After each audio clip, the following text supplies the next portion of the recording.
விசுவாசமும் பயமும். பயம் அப்படின்னு சொல்லிட்டோம் அப்படின்னு சொன்னால் நம்ம வாழ்க்கையில் நிறைய சமயத்தில் தொடர்ந்து நம்ம கூட இருந்துக்கிட்டே தான் இருக்குது. எல்லா சூழ்நிலையிலும் பயம் என்கிற ஒரு விஷயம் நம்ம இருதயத்தில் இருந்துக்கிட்டு தான் இருக்குது. அப்போ அந்த பயத்தை நாம் இந்த உலகத்தில் மேற்கொள்ள வேண்டும் என்று சொன்னால் ஆண்டவர் ஒரு பெரிய ஆயுதத்தை நம் இருதயத்தில் வைத்திருக்கிறார். எந்த ஆயுதம் அப்படின்னு சொன்னால் விசுவாசம். நான் உங்கள்கிட்ட ஒரு கேள்வி கேட்கிறேன். பயம் நம்ம உள்ளத்தில் நமக்குள்ள கொடுத்தது யார்? சொல்லுங்க பார்க்கலாம். நமக்குள்ளாக வைத்தது யார்? வேற யாருன்னா சொல்றீங்களா? பயத்தை யார் நமக்குள்ளாக வைத்தாங்க? எனக்கு தெரிந்த பல விஷயத்தை நான் உங்களுக்கு சொல்றேன். சொல்லுங்க. கூட இருக்கிறவங்க. வேற என்ன அப்படி என்ன முறைச்சு பார்க்குறீங்க? பயத்தை யாரு நமக்குள்ள வச்சது? ஆண்டவரா? அப்பா அம்மா? Very good. வேற? சர்ச்சா? சர்ச்சுக்கு சிச்சுவேஷன்ஸ். சரி, ஒரு விதத்தில் நீங்க சொல்றது மேலோட்டமா உண்மை என்றாலும் உண்மை என்ன அப்படின்னு சொன்னா பயத்தை நமக்குள்ளாக வைத்தது கடவுள் தான். ஏன்னா நம்மை உருவாக்கினவர் அவர் தான். நமக்குள்ளாக எல்லா இமோஷன்ஸையும் அவர் தான் உருவாக்கினார், அவர் தான் கொடுத்தார். ஆனால் அந்த பயத்தை பிசாசு பயன்படுத்தி கொள்கிறான். அந்த பயத்தை பிசாசு எடுத்து அதை ஒரு ஆயுதமாக எடுத்து அதை அதிகப்படுத்தி நம்மை வீழ்த்த அவன் பார்க்கிறான். இதை நம்ம புரிஞ்சுக்கணும். அப்போ பயம், இந்த பயம் அப்படின்ற அந்த விஷயம், நாம் நடந்து போய்கிட்டு இருக்கிறோம். திடீர்னு ஏதோ என் மேலே வந்து மோத வருது. திடீர்னு யாரோ என் மேலே மோத வராங்க, என்னை அடிக்க வராங்க. உடனே என் மூளைக்கு போகுது யாரோ ஒன்று ஒருத்தர் அடிக்க வராங்க. அப்படியே அலர்ட் ஆயிடுறோம், எச்சரிக்கை ஆயிடுறோம். அலர்ட் ஆகி பயந்து உடனே இப்படி திரும்புகிறோம். ஏதோ ஒரு ஆக்சிடென்ட், ஏதோ ஒரு மாடு நம்மளை துரத்திக்கிட்டு வருது. எனக்கு பயமே இல்லை அப்படின்னு சொன்னால் துரத்துட்டோம், பரவாயில்ல, அப்படியே நின்றுக்கிட்டு இருப்பேன். தான் சொல்ல வருது உங்களுக்கு புரியுதுங்களா? அப்போ நான் பயந்து என்னை விலக்கி கொள்ளுகிறேன். இந்த பயம் என்கிறது ஒரு பெரிய சப்ஜெக்ட். இது இன்னைக்கு ஒரு நாள் என்ன நம்மளால முழுசா பார்க்க முடியவில்லை என்று சொன்னாலும் இந்த சம்பவத்தின் மூலமாய் முடிந்த அளவுக்கு கொஞ்சம் நம்ம பார்க்கலாம்.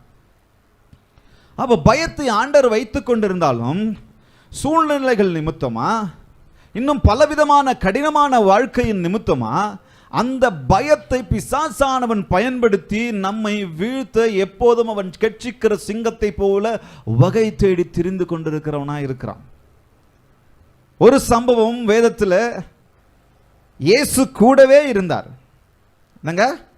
இயேசு கூடவே இருந்தார். ஆனா சீஷர்கள் ஒரு குறிப்பிட்ட சம்பவம் வந்த உடனே பயப்பட ஆரம்பிச்சிட்டாங்க. வேதத்தை நம்ம வாசிக்கலாம். மார்க் 4:37 41 வசனம் வரைக்கும். அவர்கள் ஜனங்களை அனுப்பிவிட்டு யார் என்று சொன்னா சீஷர்கள் இயேசு படிங்க பிரதர். அவர் படவில் இருந்தபடியே அவரை கொண்டு போனார்கள். வேறு படவுகளும் அவரோடு கூட இருந்தது. அப்பொழுது பலத்த சுழல் காற்று உண்டாகி படவு நிரம்பத்தக்கதாக அலைகள் அதன் மேல் மோதிற்று. கப்பலின் பின்னணியத்தில் அவர் தலையணவை வைத்து நித்திரையாயிருந்தார். அவர்கள் அவரை எழுப்பி, போதகரே, நாங்கள் மனித போகிறது உமக்கு கவலை இல்லையா என்றார்கள். அதற்கு எழுந்து காற்றை அதட்டி கடலை பார்த்து, இறையாதே, அமைதியாயிரு என்றார். அப்பொழுது காற்று நின்று போய் மிகுந்த அமைதல் உண்டாயிற்று. அவர் அவர்களை நோக்கி, ஏன் இப்படி பயப்படுகிறீர்கள்? ஏன் உங்களுக்கு விசுவாசம் இல்லையா? இல்லாமல் போயிற்று என்றார். அவர்கள் மிகவும் பயந்து, இவர் யாரோ, காற்றும் கடலும் இவருக்கு கீழ்ப்படுகிறதே என்று ஒருவரோடு ஒருவர் சொல்லிக் கொண்டார்கள். இங்க பாருங்க, ஒரு குறிப்பிட்ட சம்பவம் அவங்க வாழ்க்கையில நடக்குது. ஊழியத்துல கூட எல்லா ஜனங்களோடு கூட இருக்கிறார் ஆண்டவர். ஆண்டவருக்கு ரெஸ்டே இல்லை. எங்க போனாலும் அங்க ஜனங்க வந்து சேர்ந்துடுறாங்க. எந்த இடத்துல இருந்தாலும் ஜனங்க அவங்க கூடவே இருக்கிறாங்க. ஆண்டவரை விட்டு பிரியவே இல்லை. ஏன்னா கர்த்தர் அற்புதங்களையும் அடையாளங்களையும் செய்கிறார் என்று தெரிந்த உடனே ஆண்டவர் பின்னாடியே ஜனங்க சுத்திக்கிட்டு இருக்கிறாங்க. அப்படி அவர் அற்புதங்களையும் அடையாளங்களையும் உவமைகளையும் நிறைய சொல்லிட்டு இருக்காரு. இதுக்கு முன்னாடி வசனங்களை நீங்கள வாசிச்சீங்க, அதிகாரங்களாம் வாசிச்சீங்கன்னா உங்களுக்கு தெரியும். நிறைய உவமைகளை, உதாரணங்களை, கதைகளை சொல்லி, பரலோக ராஜ்யத்தை குறித்து சொல்லி, இன்னும் பல காரியங்களை சொல்லிக்கிட்டு போதித்து கொண்டே இருக்கிறார். சரி, இப்போ என்ன பண்ணலாம் அப்படின்னு சொல்லி இன்னொரு பகுதிக்கு போகலாம் அப்படின்னு சொல்லி முடிவெடுத்து அவங்க கப்பலில் படகுல போய்கிட்டு இருக்கிறாங்க. போகும்போது இங்கே ஒரு சம்பவம் நடக்கு. பலத்த காற்று, சுழல் காற்று உண்டாகி படகு நிரம்பத்தக்கதாய் அலைகள் அதன் மேல் மோதிற்று. கப்பலின் பின்னணியத்தில் அவர் தலையணையை வைத்து நித்திரை செய்து கொண்டிருந்தார். கவனிச்சு பாருங்க. அவர்கள் அவரை எழுப்பி, போதகரே, நாங்கள் மடிந்து போகிறது உங்களுக்கு கவலை இல்லையா? என்ன கேள்வி கேட்குறாங்க பாருங்க. இப்போதான் கொஞ்ச நேரத்துக்கு முன்னாடி அற்புதங்களையும் அடையாளங்களையும் அதிசயங்களையும் அவர் செஞ்சுக்கிட்டு வந்தார். இவ்வளவு போதனைகளை அவர் செஞ்சுக்கிட்டு வந்தார். இவ்வளவு அதிசயங்களை அவர் செஞ்சுக்கிட்டு வந்தார். ஒரு கடினமான சூழ்நிலை வந்த உடனே, ஒரு பிரச்சனை வந்த உடனே, ஒரு சுழல் காற்று வந்த உடனே, ஒரு புயல் வந்த உடனே, கப்பலில் தண்ணி நிரம்பின உடனே, ஒரு அலை வந்த உடனே, ஒரு வியாதி வந்த உடனே நம்ம என்ன பண்ணுறோம்? ஆண்டவரை பார்த்து உடனே இந்த கேள்வி தான் கேட்குறோம். நாங்கள் மடிந்து போகிறது உங்களுக்கு கவலை இல்லையா? என்னங்க, நாங்கள் மடிந்து போவது உங்களுக்கு கவலை இல்லையா? அப்போ இன்னைக்கு நாம் கற்றுக்கொள்ள போகிறோம். இந்த வார்த்தை எதனால் வந்தது? வேற ஒன்றும் இல்லை, பயம். எல்லாரும் சொல்லலாமா? என்னங்க என்னங்க எல்லாரும் சொல்லலாமா? பயம் வந்துடுச்சு. அந்த பயம் எப்படியெல்லாம் என்னையும் உங்களையும் ஆட்டி படைக்குது பாருங்க. ஒரு செகண்ட்ல வந்த அந்த பயத்தை ஆண்டவர் தான் நமக்குள்ளாக வைத்தார் என்று சொன்னாலும், அந்த பயத்தின் சூழ்நிலையில, அந்த கடினமான சூழ்நிலையில நாம் எப்படி ரியாக்ட் பண்றோம் அப்படின்றது ரொம்ப ரொம்ப அவசியம். இதே ஸ்டோரி மேத்யூவில் இருக்குது, 8வது அதிகாரத்தில், லூக்கில் 8வது அதிகாரத்தில் இருக்குது. அது நீங்கள் இப்போ எடுக்க வேண்டாம், நான் உங்களுக்கு ஆதாரத்தை கொடுத்தேன். அப்போது இப்படிப்பட்ட சூழ்நிலையில் கடவுள் யார் என்று நாம் நம்புகிறோம், கடவுள் எப்படிப்பட்டவர் என்று நாம் நம்புகிறோம் என்பது அவசியம். என் வாழ்க்கையின் சூழ்நிலையில் கடவுள் எப்படிப்பட்டவர், யார், தேவன் யார் என்பதை பற்றிய நமது புரிதல் நம்முடைய வாழ்க்கையின் கடினமான நேரங்களில், கடினமான பருவங்களில், கடினமான சூழ்நிலைகளில் எப்படி நாம் பிரதிபலிக்கிறோம் என்பது ரொம்ப ரொம்ப அவசியம். இந்த கேள்வியெல்லாம் ரொம்ப முக்கியமானது. அவர் எப்படிப்பட்டவராய் தன்னை காண்பிக்கிறார், நாம் எப்படிப்பட்ட பதில்களை, நாம் எப்படி நம்முடைய ரியாக்ஷன்ஸை நம்ம கொடுக்கிறோம் என்பதை நாம் கவனிக்கணும். தேவன் மற்றும் அவருடைய வல்லமையை மற்றும் நற்குணம் பற்றிய உயர்வான பார்வை நாம் பார்க்கும்போது நம்முடைய சூழ்நிலைகளை பார்த்து கவலையுடனும் பயத்துடனும் பதிலளிக்க நாம் ஒருவேளை ஆசைப்படலாம். ஒருவேளை தேவன் அலட்சியமாக இருக்கிறாரா? வசனம் என்ன சொல்லுது? கப்பலின் பின்னணியத்தில் அவர் தலையணையை வைத்து எப்படி இருந்தாருங்க? அலைகள்லாம் அடிச்சுக்கிட்டு இருக்கு, பிரச்சனை பெருசாயிடுச்சு, கப்பல் மூழ்கிற மாதிரி ஆயிடுச்சு. அந்த சூழ்நிலையில ஒருத்தர் அங்க படுத்துக்கிட்டு இருந்தா ஜனங்களுக்கு எப்படி இருக்கும்? ஆனா அந்த சூழ்நிலையில ஆண்டவர் ஒரு முக்கியமான விஷயத்தை இவங்க பிரயாசிக்கணும், இவங்க வாழ்க்கையில் அபியாசிக்கணும் அப்படின்னு சொல்லி ஆண்டவர் கற்றுக் கொடுக்கிறார். ஒருத்தர் சொல்றாரு, இது விசுவாச பாடத்திற்காக ஆண்டவர் அப்படி செய்தார் என்று சொல்லி. அது எந்த அளவுக்கு உண்மைன்னு எனக்கு தெரியல. ஆனால் முன்னாடிலாம் வாசிக்கும் போது அவருக்கு கொஞ்சம் கூட நேரம் கொடுக்காம, ஏன்னா அவர் சரீரப்பிரகாரமாக இருந்தார்ல கூட, அவருக்கு கொஞ்சம் கூட நேரம் கொடுக்காம அவ்வளவு ரெஸ்ட்லெஸ்ஸாக அவர் கூடவே இருந்தாங்க. எங்கே போனாலும், மலை மேலே போனாலும் கூட இருந்தாங்க, ஜனங்க நடந்து போனாலும் கூட இருந்தாங்க, தெருக்களில் போனாலும் கூட இருந்தாங்க, ஒவ்வொரு கூட்ட ஜனத்தோடு அவங்க கூடவே இருந்தாங்க. நம்ம வாழ்க்கையில் அப்படிதான். நம்ம இந்த சீசர்களை போல நிறைய சமயத்தில் கேள்வி கேட்குறோம். உங்களுக்கு கவலை இல்லையா? பக்கத்தில் பார்த்து சொல்லுங்க. நம்ம கஷ்டப்பட்டுக்கிட்டு இருக்க, நம்ம வீட்டில் குடும்பத்தில் யாரோ ஒருத்தர் வலியில், ஜுரத்தில், உடம்பு சரியில்லாமல் படுத்துக்கிட்டு இருக்கிறாங்கன்னு வைங்க. நம்ம பாட்டுக்கு ஜாலியாக இருந்தால் என்ன சொல்லுவாங்க அவங்க? உனக்கு என்னப்பா, நீ ஜாலியாக இருக்கிற, கஷ்டப்படுறது நான் தான், இங்கே வழியில் இருக்கிறது நான் தான். இன்னும் கொஞ்சம் எக்ஸ்ட்ரா போய் என்ன சொல்கிறாங்க, உங்களுக்கு கவலையே இல்லையா, உனக்கு என் மேலே பாசமே இல்லையா, உங்களுக்கு என் மேலே ஏதாவது இருந்தால் தானே தெரியும், உனக்கு ஏதாவது இருந்தால் தானே தெரியும். அப்பாவை பார்த்து, அம்மாவை பார்த்து, பிள்ளைகளை பார்த்து, கணவனை பார்த்து, மனைவியை பார்த்து நம்ம இப்படி சொல்கிறோம். இங்கே யாரை பார்த்து சொல்கிறாங்க, அதை கூட ஏற்றுக்கலாம்.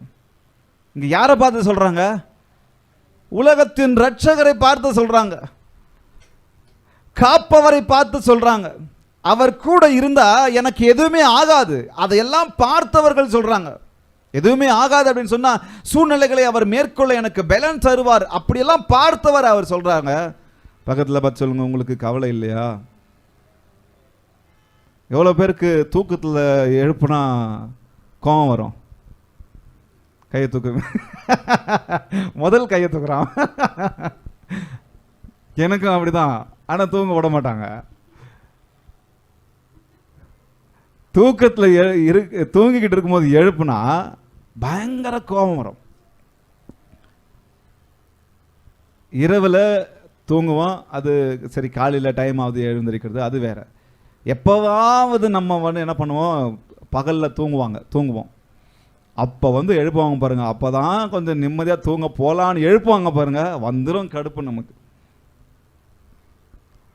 இங்கே இவர் தூக்கத்திலிருந்து எழுப்புனதற்கு அவர் கோவப்படல. இதுதான் அவருக்கு நமக்கு இருக்கிற வித்தியாசம். அது குறித்து அவர் ஒன்றுமே பேசலை.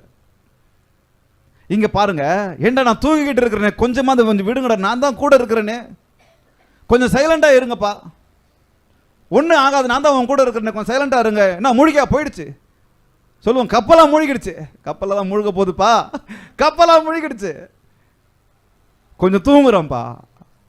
அவ்வளோ மார்க் அவ்வளோ அழகாக குறிப்பிடுறாரு. வேறு இடத்துல நான் இதை பார்க்கல. தலையணையை வைத்து தூங்கிக்கிட்டு இருக்கிறாரு, நித்திரையாக இருந்தார். இங்கே கஷ்டப்பட்டு இருக்கிற நீங்கள் அவ்வளோ சுகமாக தூங்கிட்டு இருக்கிறீங்களான்னு ஒருவேளை அவங்களுக்கு கோபம் வந்திருக்கலாம். ஆனால் அவர் அதை குறித்து அவர் யோசிக்கல. அவங்களுடைய அவிசுவாசத்தை கேள்வி கேட்கிறார். அப்போ இன்னைக்கு நான் அதை தான் பாடமாக கற்றுக்கொள்ளணும். இன்னைக்கு பாருங்க என்ன கேட்கிறார் பாருங்க. அவர் எழுந்து ஏண்டா என்ன தூங்க விடல அப்படின்னு சொல்லாம, காற்றை அதட்டி கடலை பார்த்து இறையாதே, 39 வசனம், அமைதலா இரு என்றார், அப்பொழுது காற்று நின்று போயிற்று. இந்த விஷயங்களுக்கெல்லாம் மூல காரணம் என்ன தெரியுமா? என்ன சொல்லுங்க, நான் ஆரம்பத்திலே சொன்னேன், எல்லாரும் சொல்லலாமா, சத்தமா சொல்லலாமா, என்னங்க? பயம். மடிந்து போகிறது உங்களுக்கு கவலை இல்லையா அப்படின்னு கேட்ட கேள்விக்கு என்ன காரணம்? பயம். இன்னைக்கு இந்த பயத்தை குறித்து நம்ம பார்க்க போகிறோம். முதல் காரியம் ஃபியர் அண்ட் ஃபெய்த், பயம் மற்றும் விசுவாசம். பாருங்க, நாம் பயப்படுகிறவர்களாக இருக்கிறோன்னு சொன்னால், எப்போவுமே எல்லா விஷயத்துக்கும் பயந்துக்கிட்டே இருக்கிறோன்னு சொன்னால், தோல்வியை நோக்கி நம்ம போய்கிட்டு இருக்கிறோம், ஒரு வளர்ச்சியை நோக்கி நம்ம போகல. ஒருத்தர் சொல்கிறாரு, நாம் தோல்வியை நோக்கிக்கு தான் போயிடும், எல்லா காரியத்துக்கும் நம்ம பயந்துக்கிட்டே இருக்கிறோம் அப்படின்னு சொன்னால் தோல்வியை நோக்கிக்கு தான் நம்ம போகிறோம். பயத்தை நம்ம வாழ்க்கையில் அதிகமாக எல்லா விஷயத்துலையும் வச்சுக்கிட்டு இருந்தா இந்த உலக பிரகாரமாக. ஆனால் நாம் விசுவாசத்தை நமக்குள்ளாக வைக்கும்போது நாம் வெற்றியை நோக்கின பயணத்திற்கு நேராக நம்ம போகிறோம் அப்படின்னு சொல்கிறார். விசுவாசம் இல்லாமல் போகும்போது அல்லது விசுவாசம் குறைந்து போகும்போது நமக்கு முதலில் வர்றது பயம்தான். அந்த பயத்தை தான் எல்லாம் சூழ்நிலை பயன்படுத்திக்கிறது, பிசாசு பயன்படுத்திக்கிறான், ஜனங்க பயன்படுத்திக்கிறாங்க. நான் கூகுளில் போய் சர்ச் பண்ணேன், இது எந்த அளவுக்கு உண்மைன்னு தெரில, ஆனால் அவங்க சொல்கிறது ஓரளவுக்கு ஏற்றுக்கொள்ளக்கூடியதாக இருக்குது. ஃபியர், FEAR அப்படின்ற அந்த வார்த்தைக்கு என்ன போட்டிருக்காங்க சொன்னால், ஃபால்ஸ் எவிடன்ஸ் அப்பியரிங் ரியல். என்ன? Falls evidence appearing real. அதனுடைய அர்த்தம் என்னன்னு சொன்னால், உடனடியாக ஒரு ஆபத்தின் உண்மையான அச்சுறுத்தல் எதுவுமே இருக்காது. அந்த ஃபால்ஸாக ஒரு காரியம் நடக்கும், அதுக்கு பயந்துடுறது, வெளி தோற்றமாக அப்படியே பயந்துடுறது. எதுவுமே நடந்திருக்காது, நடந்துருவோம் அப்படின்ற அந்த காரியத்திற்கு பயப்படுறது. இதுதான் அவங்க அதை சொல்கிறாங்க. அப்போது இங்கே ஆண்டவர் சொல்கிறாரு, உங்களுக்கு விசுவாசம் எங்க போயிடுச்சு? இப்போ இங்க பாருங்க, சீஷர்களை பார்த்து அவர்களுக்குள்ளாக இருக்கிற விசுவாசத்தை கேள்வி கேட்கிறார். ஏன்பா, நான் உங்களுக்குள்ள விதைத்த விசுவாசம் எங்க? உங்களுக்கு விசுவாசமே இல்லையா அப்படின்னு சொல்றதை விட அவர் என்ன சொல்றாரு, நான் உங்களுக்குள்ள இவ்வளவு நேரம் விதைத்தேனே, அந்த விசுவாசம் எங்க? இவ்வளவு நாள் நான் கற்றுக் கொடுத்தேனே, அந்த விசுவாசம் எங்க? இவ்வளவு நாள் நான் உங்களுக்கு காட்டி கொடுத்தேனே, அந்த விசுவாசம் எங்க? நான் இவ்வளவு நாள் உங்களுக்கு முன்னாடி நான் பயன்படுத்தினல்ல, என் விசுவாசத்தை, எனக்குள்ளாக இருக்கிற விசுவாசத்தை நான் பயன்படுத்தினல்ல. நான் ஒருத்தருக்கு சுகம் கொடுத்தேன், ஒருத்தர் கண்களை திறந்தேன் அப்படின்னு சொன்னா நான் அதை பயன்படுத்தினேன். எப்படி பயன்படுத்தினேன்? தேவன் மீது நான் வைத்திருக்கிற அந்த விசுவாசத்தோடு, எனக்குள்ளாக ஆண்டவர் கொடுத்துக்கிற அந்த வல்லமையோடு, அபிஷேகத்தோடு நான் பயன்படுத்தினேன். அந்த விசுவாசம் உங்களுக்குள்ள எங்க போயிடுச்சு? விசுவாசம் அப்படின்னு கேள்வி கேட்கிறார். இதே கேள்விதான் இன்னைக்கு என்னை உங்களையும் பார்த்து கேட்கிறார். நாம ஆண்டவரை பார்த்து உமக்கு கவலை இல்லையான்னு கேட்கிறோம்ல. என்னங்க கவனிக்கிறீங்களா? சிரிச்ச முகத்தோடு கவனிக்கிறீங்களா? நம்ம ஆண்டவரை பார்த்து நம்ம உங்களுக்கு கவலையே இல்லையான்னு கேட்குறோம்ல. ஆண்டவர் நம்மை பார்த்து கேட்கிறார், எங்க உங்க விசுவாசம்? நான் சொன்னல ஆரம்பத்தில், பயத்தை ஆண்டவர் வைத்தாரல்ல, விசுவாசத்தையும் ஆண்டவர் தான் எனக்குள்ளாக வைத்தார். ஹல்லேலூயா! விசுவாசத்தையும் எனக்குள்ளாக வைத்தவர் ஆண்டவர் தான். ஆனால் நான் எதை பயன்படுத்துகிறேன்? என் சூழ்நிலைகளில், என் வாழ்க்கையில், கடினமான காரியங்களில், சூழ்நிலைகளில், வியாதியின் நேரத்தில், பலவீன நேரத்தில் நான் பயத்தை பயன்படுத்துகிறேனா, பயத்திற்கு முக்கியத்துவம் கொடுக்கிறேனா, அல்லது என் விசுவாசத்திற்கு, என் தேவன் மீது வைத்திருக்கிற அந்த விசுவாசத்திற்கு நான் முக்கியத்துவம் கொடுக்கிறேனா? இங்க சொல்றாங்க பாருங்க, நான் பயப்படுகிறேன் என்றால் எனக்கு விசுவாசம் இல்லையா? நம்ம இன்னைக்கு ஒரு உதாரணத்தை பார்க்கலாம். நம்ம எல்லாரும் கேள்விப்பட்டிருப்போம், faith and fear cannot coexist அப்படின்னு சொல்லுவாங்க. பயமும் விசுவாசமும் ஒன்றாக இருக்க முடியாது. இப்போ பாருங்க, நீங்க மனசாட்சியோடு சொல்லுங்க, மனசான்றோடு சொல்லுங்க, நான் எனக்கு பயமே இல்லை அப்படின்னு, எனக்கு பயமே இல்லை அப்படின்னு சொல்ல முடியுமா? என்ன மசாலா? எனக்கு வாழ்க்கையில் பயமே இல்லை, வெறும் விசுவாசத்தோடு தான் நான் இருக்கிறேன் சொல்ல முடியுமா? நம்ம எல்லாரும் மனுஷங்க, அங்கங்கே பயப்படுவோம். ஆண்டவர் அதை அறிகிறார். அதனால தான் அப்பப்போ அவர் வராரு. எதுக்கு? அவர் அதிகமாக பயப்படாது, வந்து நின்ன உடனே சொல்லுவார், சமாதானத்தை சொல்லுவார், அப்புறம் பயப்படாதன்னு சொல்லுவார். ஏன் என்ன தேற்றுவதற்கு அவருக்கு தெரியும், எங்கெங்கே நான் பயப்படுவேன், எப்பப்போ நான் பயப்படுவேன் அப்படின்றது அவருக்கு தெரியும். அப்போ சிலர் என்ன பண்ணுறாங்க, நான் பயப்பட்டேன் அப்படின்னு சொன்னால் எனக்கு விசுவாசமே இல்லைன்னு சொல்லி சிலர் சொல்லிடுவாங்க. அப்படி கிடையாது. அதை என்னை பொறுத்த வரைக்கும் ஏற்றுக்கொள்ள முடியாது. ஏன் அப்படின்னு சொன்னால், உங்களுக்கு ஒரு அழகான ஒரு உதாரணத்தை சொல்கிறேன். கற்பனை பண்ணிக்கோங்க, ஒரு ஒரு ஒரு டார்க் ரூமை, அந்தகாரமாக கருப்பாக இருக்குது, இருட்டாக இருக்குது, எதுவுமே தெரியல. அந்த ரூமை கற்பனை பண்ணிக்கோங்க. கற்பனை பண்ணிக்கிட்டீங்களா? இருட்டாக இருக்குது. அவன் இருட்டாக இருக்கிற அந்த ரூமில், அந்தகாரமாக இருக்கிற அந்த ரூமில் ஒரே ஒரு டார்ச், அந்த இது அந்த இமேஜ் போட்டிருக்கிறேன்னா பாருங்கள், ஒரே ஒரு டார்ச் லைட்டை பாருங்கள். அந்தகாரம் இருக்கு, இருட்டாக இருக்கு, ஆனால் ஒரு டார்ச் லைட் அந்த இடத்துல இங்கே கிடைக்கலையா? ஒரு டார்ச் லைட்டு அந்த இடத்துல உள்ள நீங்கள் ஆன் பண்ணி விடுங்க, என்ன நடக்கும்? அந்த டார்ச் லைட் ஆன் பண்ண உடனே அந்த ரூமில் அந்த கதிர்கள் எங்கெல்லாம் போய் சேருதோ அது வரைக்கும் அது என்ன நடக்கும்? வெளிச்சத்தை, ஒளியை கொடுக்கும். கவனிச்சிருக்கிறீங்களா? அந்த டார்ச் லைட், இப்போல்லாம் டார்ச் லைட்டு நம்ம மொபைல்லே வந்துடுச்சு. இருட்டாக ஏதாவது காணாமல் போனால் மொபைல் எடுத்து சுவிட்ச் ஆன் பண்ணிடுறோம் டார்ச் லைட்டு. அப்போ பாருங்கள், அந்த ஃபுல்லு இருட்டாக இருக்குது, ஆனால் அந்த கதிர்கள் எங்கெல்லாம் வீசுதோ அங்கே வெளிச்சம் இருக்குது, ஒளி இருக்குது. அப்படி தானே? அப்போ இதே தான் நம்முடைய வாழ்க்கையிலும். டார்ச் லைட்டு, வெளிச்சம், விசுவாசம் எனக்குள்ளாக இருக்குது. அதே சமயத்தில் அந்தகாரமும் நிறைந்த உலகத்தில் நாம் இருக்கிறோம். இது இருள் பூமியையும் காரிருள் ஜனங்களையும் மூடும் வசனம் சொல்லுகிறது. அப்போ அந்தகாரம் நிறைந்த உலகம், பிரச்சனை நிறைந்த உலகம், பாடுகள் நிறைந்த உலகம், இந்த சூழ்நிலையில ரெண்டுமே இருக்கு. பயமும் இருக்கு, விசுவாசமும் இருக்கு. கருப்பும் இருக்கு, வெள்ளையும் இருக்கு. இருட்டும் இருக்கு, வெளிச்சமும் இருக்கு. அப்போ பயம், விசுவாசம். என் சூழ்நிலையில நான் டார்ச் ஆன் பண்ணாதான் எனக்கு வழி தெரியும். அப்போ உங்க சூழ்நிலை, என்னுடைய சூழ்நிலையில நான் விசுவாசத்தை ஆன் பண்ணும், விசுவாசிக்கணும். இந்த சூழ்நிலையில கர்த்தர் என்னோடு கூட இருக்கிறார். ஹல்லேலூயா. அப்போ அந்த விசுவாசம் என்ன பண்ணுது? விசுவாசம் போகிற இடத்துல எல்லாம் அந்த டார்ச், அந்த லைட், அந்த கதிர்கள், அந்த அந்த ஒளி கதிர்கள், ஒளி கற்றுகள் போகிற இடத்துல எல்லாம் அந்தகாரம் இருக்காது. எங்க எவ்வளவு தூரம் பாஸ் ஆகுதோ அவ்வளவு தூரம் அந்தகாரம் இருக்காது, இருட்டு இருக்காது. அப்ப நம்ம வாழ்க்கையில இப்படிதான். நான் விசுவாசத்தை எப்போ எங்க பயன்படுத்துகிறேன் என்பது மிக மிக அவசியம். எல்லா சூழ்நிலைகளிலும் பக்கத்தில் பார்த்து சொல்லுங்க, விசுவாசத்தை சுவிட்ச் ஆன் பண்ணுங்க. விசுவாசத்தை சுவிட்ச் ஆன் பண்ணுங்க. விசுவாசத்தை எல்லா சூழ்நிலைகளிலும் சுவிட்ச் ஆன் பண்ணிக்கிட்டே இருங்க. என்னை பார்த்து, உங்களை பார்த்து நீ பயப்படுற அப்படின்னு சொல்லிட்டாங்கன்னு சொன்னா கவலைப்படக்கூடாது. உனக்கு விசுவாசம் இல்லைன்னு சொன்னாங்களா, கவலைப்படக்கூடாது. எங்க நான் விசுவாசத்தை பயன்படுத்துறேன், ஆண்டவர் எனக்கு சொல்லி கொடுத்துருவார். சூழ்நிலைகள் மத்தியில் சொல்லி கொடுத்துருவார். அப்போ நான் விசுவாசத்தை அப்பொழுது ஆன் பண்ணிடுவேன்.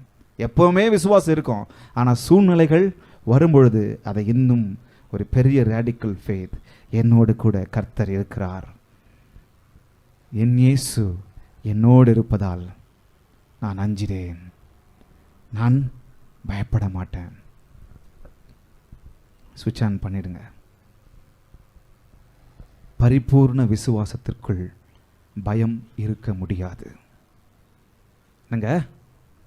பரிபூர்ண விசுவாசத்திற்குள், within perfect faith, fear cannot exist.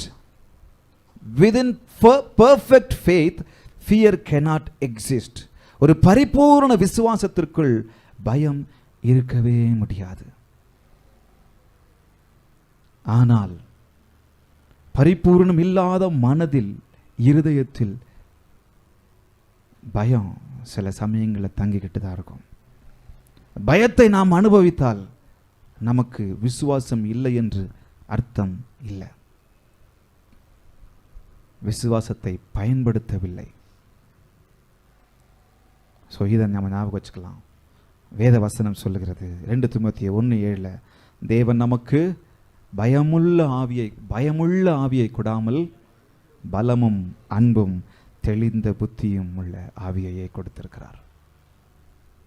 அப்போ எவ்வளோ அழகான ஒரு விஷயம். இந்த ஃபியர் உடனே வந்துடுச்சுல, இந்த காற்று வந்த உடனே, அந்த அலை வந்த உடனே, தண்ணி கப்பலில் நிரம்பின உடனே ஒரு ஃபியர் வந்துடுச்சுல்ல. அந்த ஃபியர் என்னையும் உங்களை என்ன தெரியுமா செய்ய தோணும்? ஏகரி குதிச்சிடலாமா? கற்பனை கொஞ்சம் செஞ்சு பாருங்க. ஏகரி குதிச்சிடலாமா? எங்கேயாவது பைபிளில் இல்லை, ஆனால் கற்பனை கொஞ்சம் செஞ்சு பாருங்க. குதிச்சுட்டு எங்கேயாவது ஓடிடலாமா? நீந்திக்கிட்டு போயிடலாமா? பிரச்சனையே இல்லாத எங்காவது ஒரு இடத்துக்கு போயிடலாமா? அடிக்கடி சொல்கிற மாதிரி தாவீது நினைக்கிறேன், எனக்கு ஒரு ரெக்கை இருந்துச்சுன்னா புறாவை போல் பறந்து நான் ஒரு இடத்துல போய் நிம்மதியாக இருப்பேன். மலை மேலே போய் கொஞ்ச நேரம் இருந்துட்டு வந்துடுவேன். இங்கே என்னடான்னு பார்த்தா இவ்வளோ கஷ்டம், பண கஷ்டம், பொருள் கஷ்டம், வியாதி கஷ்டம், கடன் பிரச்சனை, அது இதுன்னு போய்கிட்டே இருக்கு. என் வாழ்க்கையில் கொஞ்சம் கூட நிம்மதியே இல்லை. எக்ஸிட் ஆயிடலாம் அப்படி தானே தோணும். வெளியேறிடலாம், எங்கேயாவது போயிடலாம், எதையாவது செஞ்சுக்கலாம். சில சமயங்களில் தற்கொலை வரைக்கும் யோசிச்சிருவோம். எவ்வளோ நியூஸ் நம்ம வாசிக்கிறோம். பயம் வந்துடுச்சு, அதை பண்ண முடியல, இதை செய்ய முடியல, அது வந்துடுச்சு. கோவிட் டைமில் ஒருத்தர் தற்கொலை பண்ணிக்கிட்டாரு, அது டாக்டர். அந்த பயத்தினால அது என்ன முடிச்சுக்கலாம் வாழ்க்கை அப்படின்னு சொல்லி ஆரம்பத்தில் அந்த அளவுக்கு கோவிடுக்கு அவ்வளோ பயந்தாங்க. ஆரம்ப சமயத்தில் நிறைய பேருக்கு கோவிடுக்கு இறந்தாங்களே இல்லையோ, பயத்துக்கு இறந்தாங்க. நிறைய பயத்துக்கு இறந்தாங்க. பயம் அவங்களுக்குள்ள அங்கே வேறு காரியங்களை உருவாக்கிடுச்சு, பலவீனத்தை உருவாக்கிடுச்சு. வாழ்க்கையை முடிச்சிடலாம், ஏதாவது செஞ்சுக்கலாம். அதற்கு மாறாக எக்ஸிட் ஆகலாம், இல்லை என்ஷூர் பண்ணலாம். என்ஷூர்னா என்ன தெரியுமா? உறுதிப்படுத்திக்கலாம். என்ன உறுதிப்படுத்தி கொள்ள போகிறீங்க நீங்கள்? பயம் உங்களை தொடரும்போது, என் வாழ்க்கையில் கடினமான சூழ்நிலை தொடரும்போது, ஒன்று நான் எக்ஸிட் ஆகிடலாம், எதையாவது செஞ்சுட்டு போயிடலாம், எங்கேயாவது ஓடி போயிடலாம், முடிச்சுக்கலாம் வாழ்க்கையை அப்படின்னு ஒரு முடிவு இருக்கலாம். பயம் அப்படி தான் எடுக்கும். ஆனால் ஃபெய்த் உங்களுக்குள்ளாக கிரியை செய்யும் போது நீங்கள் என்ஷூர் பண்ணுவீங்க. என்ன என்ஷூர் பண்ணுவோம்? உறுதிப்படுத்திக்குவீங்க, கர்த்தர் இப்போதும் என்னோடு கூட உண்டு. உறுதி வந்துடும். என் அப்பா என்னோடு கூட இப்போது உண்டு. என் ஊழியத்தில் என்னோடு கூட கர்த்தர் உண்டு. என் வேலை விஷயத்தில் கர்த்தர் இப்போது என்னோடு உண்டு. ஒருத்தருக்கு வேலை போயிடுச்சு திடீர்னு. அந்த சம்பளத்தை நம்பி தான் அவங்க குடும்பமே நடந்தது. திடீர்னு பார்த்தா தற்கொலை பண்ணிக்கிட்டாங்க. ஒரு வேலை போனதுக்கு தெரியாது அவங்க எவ்வளோ கமிட்மெண்ட்ஸ் வச்சாங்கன்னு தெரியாது. அப்படியெல்லாம் அந்த உலகத்தில் நடக்குது. பயம் அப்படி தான் கொண்டு போவோம் என்னையும் உங்களையும். ஆனால் ஃபெய்த் என்ஷூர் பண்ண வைக்கும். எதை என்ஷூர் பண்ண வைக்கும்? விசுவாசத்தை என்ஷூர். அதாவது கர்த்தர் என்னோடு கூட இருக்கிறார், தேவன் என்னோடு கூட இருக்கிறார். அவர் காற்றையும் கடலையும் அதட்டினார், காற்றையும் கடலையும் அமைதலாக்கினார், என் வாழ்வையும் அவர் அமைதலாக்குவார் என்கிற உறுதி. இன்னொரு தடவை சொல்லட்டுமா? அவர் லிட்ரலா காற்றையும் அமைதலாக்கினார், கடலையும் அமைதலாக்கினார். அந்த வசனம் சொல்லுகிறது. கொஞ்சம் யாராவது எடுத்து வாசிக்கிறீங்களா? 41வது வசனத்தை, 41வது வசனத்தை வாசிக்கிறீங்களா? 40-41வது வசனத்தை.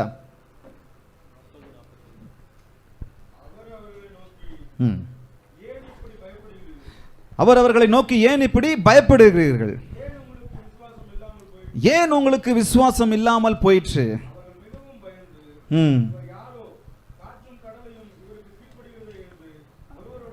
அல்லேலூயா. கரங்களை தட்டலாமா? இவர் யாரோ, காற்றும் கடலும் இவருக்கு கீழ்ப்படுகிறது. இப்ப நாம் அதை தான் நம்ம பார்த்துக்கணும். இப்ப அந்த சம்பவம் எனக்குள்ளாக உங்களுக்குள்ளாக உண்டாயிடுச்சு. இவர் யாரோ, அவருக்கு இந்த உலகம் கீழ்ப்படுகிறது. அதை என்ஷூர் பண்ணிக்கலாம். அவருக்கு இந்த இயற்கை கீழ்ப்படுகிறது, அவருக்கு இந்த வானம் இந்த பூமி கீழ்ப்படுகிறது, அவருக்கு இந்த உலகமே கீழ்ப்படுகிறது, அவர் படைத்த எல்லாமே கீழ்ப்படுகிறது. அவர் யாரையும் எதையும் கல்லையும் எதையும் எடுத்து பயன்படுத்துவார். என் வாழ்க்கையை மாற்றுவதற்கு என்னோடு கூட அவர் இருப்பதை நான் உறுதி செய்ய கொள்ளணும்.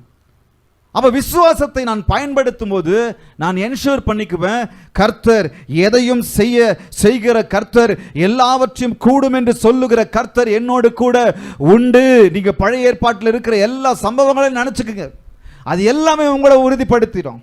விசுவாச தந்தைகளை நினைச்சுக்குங்க, ஆபிரகாமை நினைச்சுக்குங்க. 99 வயசு, வாக்குத்தத்தம் கொடுத்து எவ்வளவு வருஷம் ஆயிடுச்சு, கடைசியில வாக்குத்தத்தம் நிறைவேறிடுச்சு. ஒரு அழகான பையன். இது யாரால கூடும்? என் கர்த்தரால் கூடும். அதை என்ஷூர் பண்ணிக்கணும். யாக்கோபு தன்னுடைய வாழ்க்கை முழுவதும் உயிருக்கு போராடிக்கிட்டே இருப்பான், ஓடிக்கிட்டே இருப்பான். அந்த உயிரை எப்படி காப்பாத்துறாரு கடவுள்? எப்படி காப்பாத்துறாரு? ஒவ்வொரு நாளும் அடிக்கடி அவர் யாக்கோபு தேவன்கிட்ட கேட்டுட்டே இருப்பான், என்னை உயிரோட வைங்க, நான் அங்கே போகிறேன், நான் இங்கே போகிறேன், என் பொருத்தனைகள் நிறைவேற்ற என்னை உயிரோட வைங்க. இரவும் பகலும் தேவனோடு போராடி பெற்றுக்கொண்டிருக்கான், ஜீவனை பெற்றுக்கொண்டிருக்கான். உறுதி இருந்தது. அப்போ பழைய ஏற்பாட்டு எல்லா சம்பவங்களையும் கொஞ்சம் யோசிச்சு பாருங்க. மீனின் வயிற்றில் யோனா, அங்கிருந்து உறுதியோடு அவர் கூக்குரல் இடுகிறார், மீனுக்கு கட்டளை இடுகிறார். எல்லா அதிகாரமும் ஆண்டவருக்கு உரியது இருக்கிறது. எல்லாவற்றின் மீதும் அவருக்கு அதிகாரம் உண்டு. காற்றுக்கும் கடலுக்கும், எல்லா மிருக ஜீவன்கள் மீதும், எல்லா பறவைகள் மீதும், எல்லா இயற்கையின் மீதும், எல்லா மரம் செடி கொடிகள் மீதும் அவருக்கு அதிகாரம் உண்டு. அவர் என்னோடு கூட இருக்கிறார். அப்படிப்பட்டவர் என் படகில் வாசம் தூங்கிக்கிட்டு இருக்கிறார், வேலை பண்ணிக்கிட்டு இருக்கிறார், என் கூட இருக்கிறார், இளைப்பாரி கொண்டு இருக்கிறார். அவர் என்னை காப்பாற்றுவார். நான் என் வாழ்க்கையை முடிச்சுக்க வேண்டிய அவசியம் இல்லை. எந்த சூழ்நிலை நான் இருக்கிறேன் இப்போ, பயம் என்ன எங்கே நடத்துது? எக்ஸிட் ஆகிடலாம். ஆனால் விசுவாசம் என்ன எங்கே நடத்துது? என்ஷூர் பண்ணிக்கலாம். அல்லேலூயா. பயம் என்ன அப்படி தான் நடத்தும். இனி என் வாழ்க்கை முடிஞ்சிடுச்சு, அப்படின்னு சொல்லி பயம் சொல்லும். இல்லை, இங்கே தான் என் வாழ்க்கை ஆரம்பிக்குதுன்னு சொல்லி விசுவாசம் சொல்ல வைக்கும். ஹல்லேலூயா. அப்போ என்ஷூர் பண்ணிக்கணும். நான் அந்த மன உறுதி எனக்கு வேணும், அந்த மன தைரியம் எனக்கு வேணும்.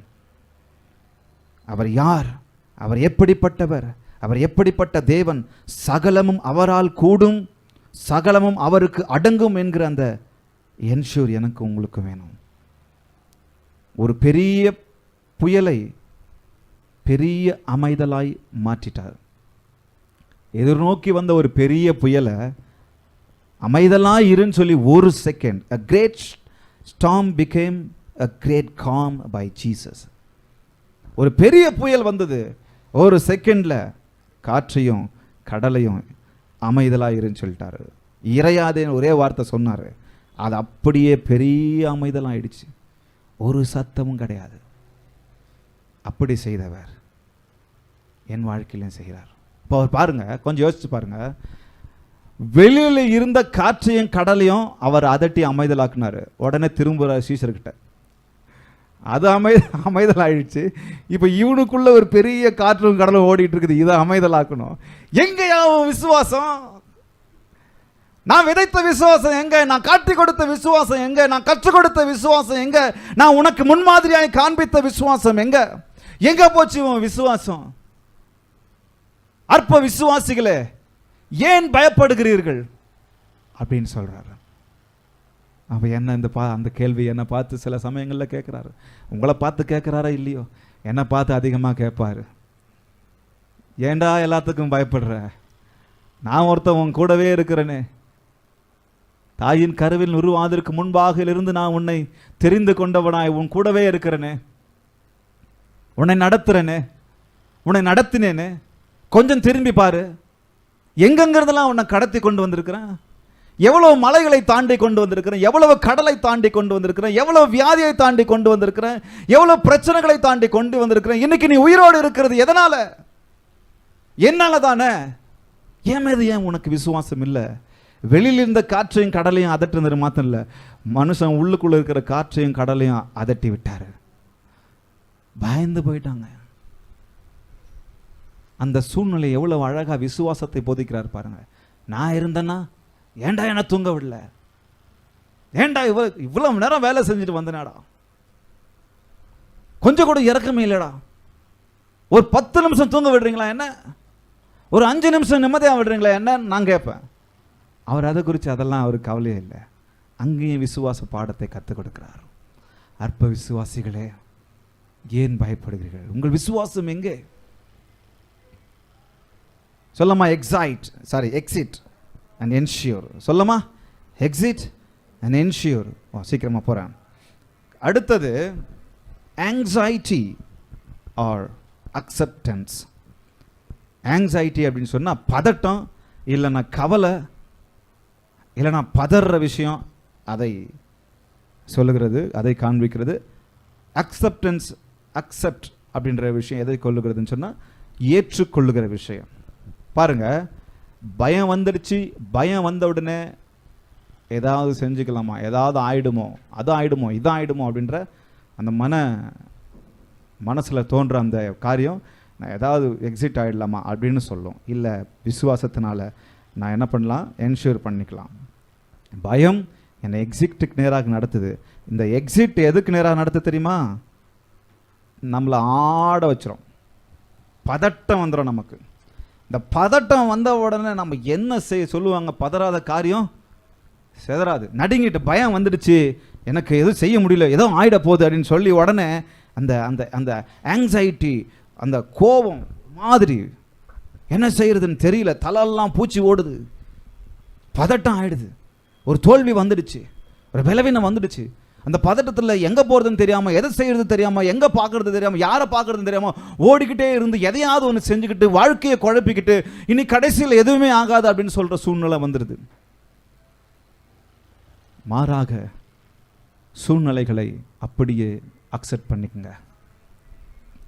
அது ஒருவேளை கர்த்தர் கொண்டு வந்திருக்கலாம், அது ஒருவேளை நாம் நம்முடைய அறியாமையில் நம் வாழ்க்கையில் அந்த சூழ்நிலைகளை கொண்டு வந்திருக்கலாம், ஒருவேளை நம்முடைய சரீர பலவீனத்தினால நம்ம அந்த சூழ்நிலை வந்திருக்கலாம். இன்னும் பல காரியங்கள் வந்திருக்கலாம். என்ன கவனிங்க, இன்னும் பல காரியங்கள் வந்திருக்கலாம், பல காரியங்கள்னால வந்திருக்கலாம்.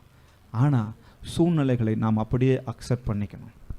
சில சமயங்களில் நாம் பதறதுனால, பயப்படுறதுனால, முடிஞ்சிடுச்சு அப்படின்னு நினைக்கிறதுனால எனக்கு நடக்கிற விஷயத்தை நான் ஏற்றுக்கொள்ள மாட்டேன், அக்செப்ட் பண்ணிக்க மாட்டேன். ஆனால் விசுவாசம் அக்செப்ட் பண்ண வைக்கும். நடந்துடுச்சு அக்செப்ட் பண்ண வைக்கும். நான் என்னுடைய இது நான் முடிஞ்ச அளவுக்கு சொல்ல தவிர்ப்பேன். ஆனால் உங்களுக்கு ஆசீர்வாதமாக இருக்கணுன்றதுக்காக நான் உங்களுக்கு சொல்கிறேன். அப்பா திடீர்னு இறந்துட்டார். நாங்கள் எங்கள் வாழ்க்கையில் நினச்சே பார்க்கல. எங்கள் வாழ்க்கையில் பல கற்பனை இருந்துச்சு. எங்களுடைய கடைசி காலத்தில் நாங்கள் எல்லாரும் என்னுடைய சொந்த ஊரில் இருக்கணும்.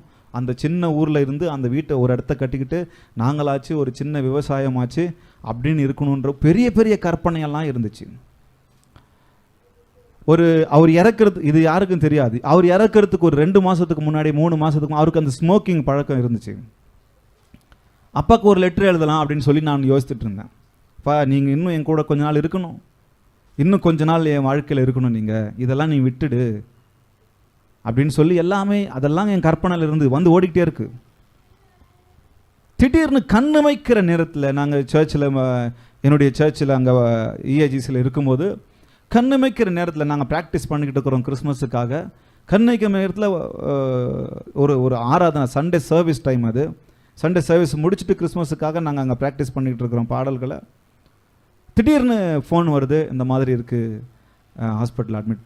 ஓடணும். அந்த நேரத்தில் விசுவாசம் இல்லை, எதுவும் ஆகாது அப்படின்னு சொல்லி பெரிய விசுவாசம் இருந்துச்சு, பெரிய விசுவாசம். ஆனால் அங்கே போய் நாங்கள் ஜெபம் பண்ணுறோம், இது அதுன்னு சொல்லி எது என்னென்ன பண்ணுறோம்.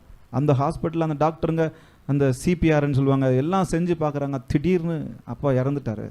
வெளியில் வந்து சொல்கிறாங்க, என்னால் ஏற்றுக்க முடியல. அங்கேயே துடிச்சு அழுறோம் எல்லாரும்.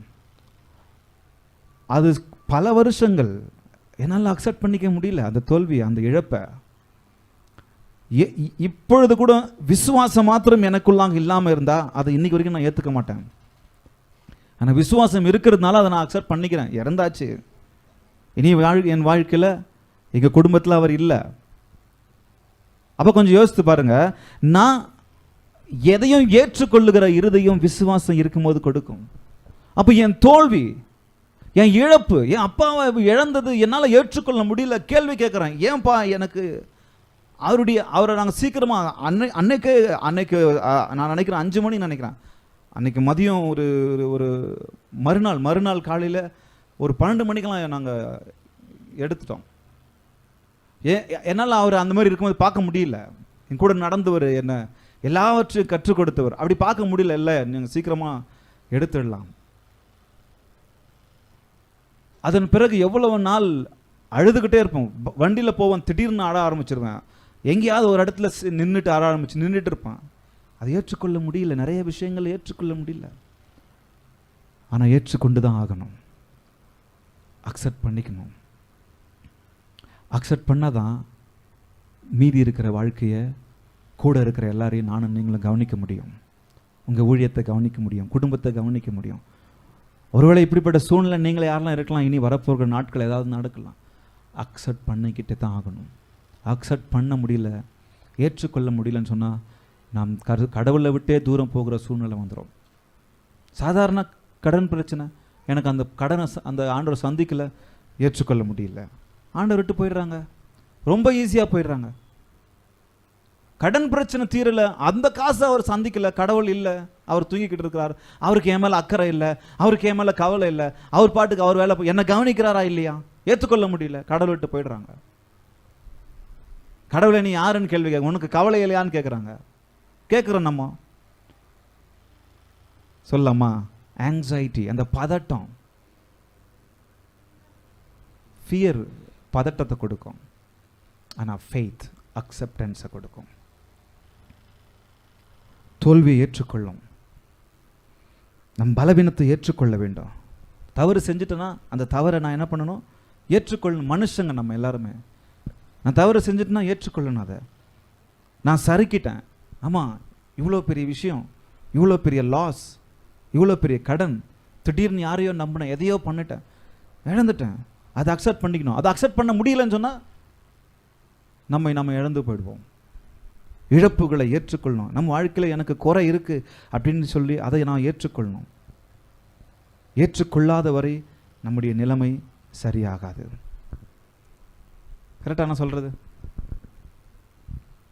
இங்கே பாருங்க, நான்காவதாக fear and exit and anxiety. அது மாத்திரமல்ல, ரெஸ்பெக்ட்லெஸ். ரெஸ்பெக்ட்லெஸ் அப்படின்னு சொன்னால் உங்களுக்கு தெரியும், மரியாதையற்ற, இல்லைன்னா ரெவரன்ஸ். ரெஸ்பெக்ட்லெஸ்ஸு பாருங்க, அவர் கடவுள், சீஷர்கள் கூட இருக்கிறாங்க. நீங்கள் 1ஆவது அதிகாரம் 2ஆவது அதிகாரம் 3ஆவது அதிகாரம் வாசிச்சு பாருங்க. இன்னும் அவங்க கூட இன்னும் கொஞ்ச நாள் இருப்பார், இன்னும் பல காரியங்களை செய்வார். அங்கேயே சில காரியங்களை காண்பித்து கொடுத்து இவங்களை அழைத்து 12 சீஷர்களையும் அழைத்து நிறைய விஷயங்களை காண்பித்து கொடுத்துட்டார். போதகராக இருக்கிறார், இரட்சகராக இருக்கிறார். அவங்க எல்லாருக்கும் அதெல்லாம் அறிந்தவர்களாக இருக்கிறாங்க கூட. அந்த பயம், அந்த பதட்டம், அந்த ஆங்ஸைட்டி, இது எல்லாமே, அந்த எக்ஸிஸ்ட்னஸ், அந்த காரியங்கள் எல்லாமே என்ன பண்ணிடுச்சு, ஆண்டவரையே கேள்வி கேட்கிற அளவுக்கு மரியாதை குறைவாக நடந்துட்டாங்க. யாரை கேள்வி கேட்கறதுக்கு? யாரை கேள்வி கேட்குறாங்க? உங்களுக்காக எனக்காக மரிக்க வந்த தேவனை, தேவ ஆட்டுக்குட்டியாக இருக்க வந்த தேவனை கேள்வி கேட்குறாங்க. மரியாதை போயிடுச்சு. எதனால? பயம். எதனாலங்க? அப்போ இந்த பயம் எவ்வளோ டேஞ்சர் பாருங்களேன். இந்த பயம் அந்த அளவுக்கு என்னையும் உங்களையும் டேஞ்சரில் நடத்தும். மரியாதை போயிடுச்சு. ஆனால் ஃபெய்த் எதை தரமா செய்யும்? என்ன நடந்தாலும் நான் அவருக்கு கொடுக்க வேண்டிய கனத்தை கொடுத்தே ஆவேன். ரெவரன்ஸ் சொல்லுவாங்களே, ரெவரன்ஸ். சிலர் போட்டுக்குவாங்களே ரெவரண்ட், ரெவன் போட்டுக்குவாங்க. என்னங்க? REV, rev. ஏன்னா ரெவரண்ட்டுக்கு மரியாதைக்குரிய, அதனுடைய அர்த்தம் கீழே அழகாக போட்டிருக்கு பாருங்க. ரெவரன்ஸ் அப்படின்னு சொன்னால் பயபக்திக்குரிய, மரியாதைக்குரிய, பக்தி பூர்வமான பயம். அந்த ரெவரன்ஸ் அப்படின்ற அந்த அதுக்கான அர்த்தம் பயப்படுத்துகிற பயம். ஒரு ஒரு ஒரு முக்கியமான அந்த ஒரு நபருக்கு அவ்வளவு பயந்து மரியாதையோடு பயப்படுகிற காரியம் அது. அன்பு நிறைந்த, இதெல்லாமே அந்த ரெவரன்ஸுக்கு ஆட் ஆகுது. அன்பு நிறைந்த பிறகு அவங்களை குறித்து அதிக பெரிய ஒரு ஒரு ஒரு ஒரு பெரிய ஸ்தானத்தை வைத்து அவங்கள நம்ம யோசிக்கிற காரியம். பணிவு, கௌரவம், தகுதியுடைமை. இந்த ரெவரன்ஸ்ன்ற இந்த வார்த்தைக்கு அவ்வளவு கனத்திற்குரிய, மரியாதைக்குரிய, துதிக்குரிய தேவன் என் கூட அவங்க கூட இருக்கும்போது ஒரு திடீர்னு வர சூழ்நிலை நிமித்தமா பயந்து மரியாதை இல்லாம பேசிடுறோம். ஆமா இல்ல? திடீர்னு நான் பார்த்து அவரை கேள்வி கேட்குறேன், ஏன்பா இப்படி, ஏன் என்னதான் பண்ணிக்கிட்டு இருக்கிறீங்க, ஏன் இப்படி நடக்க வைக்கிறீங்க? கோபம் வந்துடுது நமக்கு. நான் நிறைய தடவை கேட்டுக்கிறேன், பயத்தக்காரன் மாதிரி ரோட்டில் போகும்போது புலம்பின்னு போவேன். ஏன் இப்படி நடக்க வைக்கிறீங்க என் வாழ்க்கையில்? இது ஏன் நடந்துச்சு? ஏன் இன்னும் நாங்கள் அப்படியே இருக்கிறோம்? ஏன் இந்த ஊழியம் பெருகலை? ஏன் அதை பண்ணல? ஏன் இதை பண்ணல? ஏன் எனக்கான ஒரு காரியம் நீங்கள் செய்ய மாட்டே இருக்கிறீங்க? கடவுளை பார்த்து கேள்வி கேட்டுக்கிட்டே இருக்கிறோம். அவர் மேலே இருக்க அந்த ரெவரன்ஸ் போயிடுச்சு. மனுஷனுக்கு மேலே பயப்படுற பயம் கூட கடவுள் மேலே இருக்க மாட்டேங்குது இப்போ நமக்கு. அவர் எவ்வளவு கனத்திற்குரியவர், எவ்வளவு மரியாதைக்குரியவர், எவ்வளவு போற்றத்தக்கவர், அவரை பார்த்து நம்ம கேள்வி கேட்டுறோம். உனக்கு கண் இல்லையா? நீ வெறும் கல்லா? உனக்கு காது இல்லையா? நீ கேட்க மாட்டியா? அவரை குறித்து அறிந்தவர்கள் தான் நம்ம, அவரை குறித்து தெரிந்தவர்கள் தான் நம்ம, அவரிடத்தில் அநேக காரியங்களை பெற்றுக்கொண்டவர்கள் தான் நம்ம. ஒரு செகண்ட்ல அந்த பயத்தினால நம்ம என்ன பண்ணிடுறோம்?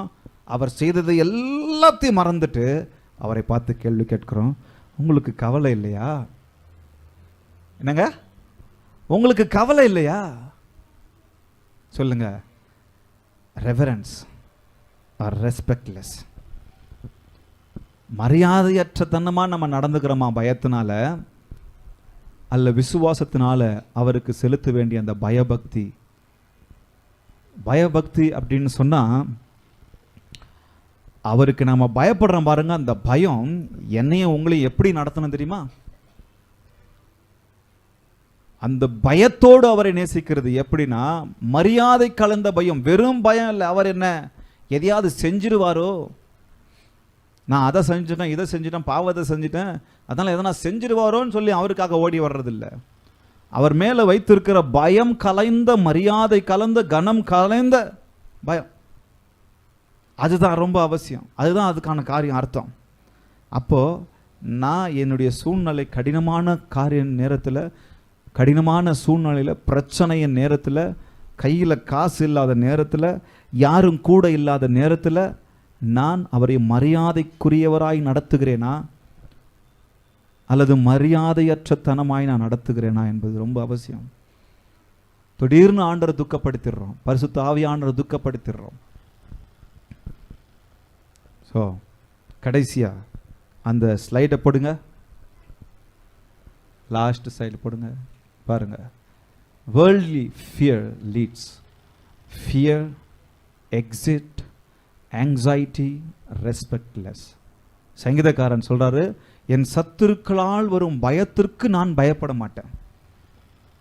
அப்போ இந்த உலக பிரகாரமான பயம் என்னை எங்க நடத்துது?